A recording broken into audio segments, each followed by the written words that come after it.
বিয়ের পরের জীবনটা মেয়েদের জন্য অদ্ভুত, সুন্দর হলেও অদ্ভুত। সকলে বলে স্বামী ভালো হলেই শ্বশুর বাড়িতে থাকা যায়, স্বামী ভালো না হলে থাকা ইম্পসিবল। আমার ক্ষেত্রেও ঠিক তেমন বলা চলে কিনা জানি না, তবে আমার থাকা চলে। স্বামী সহ শ্বশুর শাশুড়ি সকলেই ভালো, সকলেই ভালোবাসে, আমিও ভালোবাসি তাদের, শ্রদ্ধা করি। কিন্তু কোথাও যেন এই ভালোবাসার মধ্যেও চাপা কষ্ট রয়ে যায় আমার অন্তর্কোণে।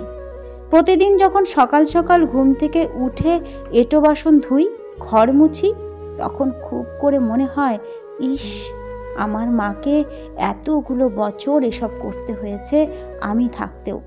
মা যখন সকালে ঘুম থেকে ডাকতো, আমি বালিশ কানে চেপে চুপ করে শুয়ে থাকতাম, উঠতাম না।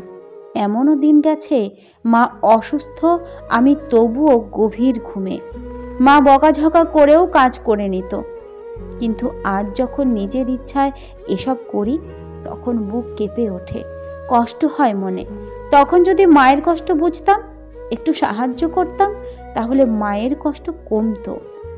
শ্বশুর মশাই যখন অফ টাইমে বলেন, বৌমা চা দাও তো এক কাপ, তখন মনে পড়ে বাবা সকাল সন্ধ্যা ছাড়া চা করতে বললেই চিল্লিয়ে বাড়ি মাথায় করতাম প্রথমে, তারপর চা দিতাম। কিন্তু আজ নিঃশব্দে করে দিই, রাগও তেমন আর আসে না। শ্বশুর মশাই কানে কম শোনেন, বয়স হয়েছে তাই হয়তো। একটা কথা বললে শুনতে পান না, বারে বারে জিজ্ঞাসা করেন। আমি প্রতিবার বিরক্তি চাপা দিয়ে মিষ্টি স্বরেই এক কথা 10 বার বলি। অথচ নিজ বাড়িতে বাবা দুবারের বেশি কিছু জিজ্ঞাসা করলেই আমি বিরক্ত হতাম, রাগ দেখাতাম, কথাটা বলতামই না আর। কিন্তু আজ পারি না। যতই সকলে বলুক এ বাড়ি আমার, তবুও আমার নয়।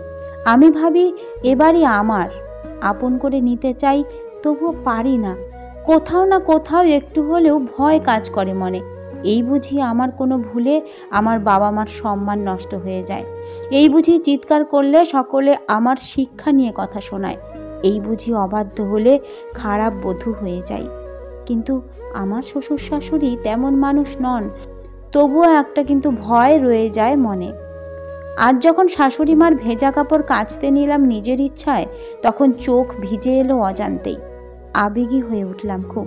দুহাতে মুখ চেপে ওয়াশরুমে বসে কাঁদতে লাগলাম। জীবনে কখনো মায়ের শাড়ি আমি কেচে দেওয়ার কথা ভাবিনি। বলিনি, দাও মা, তোমার কাপড় কেচে দিচ্ছি, স্নানের জল তুলে দিচ্ছি, বলিনি, কখনো বলা হয়নি। অথচ সে আমার মা, আমার ছোট বড় সব আবদার রাখে। আমি তার জন্য কিছুই কেন করলাম না তাদের কাছে থেকেও, নিজের বাড়ি হয়েও? এত স্বার্থপর কেন ছিলাম তখন? এখন মনে হয় ছুটে যাই ও বাড়ি, মায়ের সমস্ত কাজে সাহায্য করে তার কাজ হালকা করি। কিন্তু এখন পারবো না। বুঝতে পারলেও এখন অনেক দেরি হয়ে গেছে, সময় চলে গেছে, আর ফিরে আসবে না। আমি বড্ড বোকা ছিলাম তখন, বড্ড বোকা।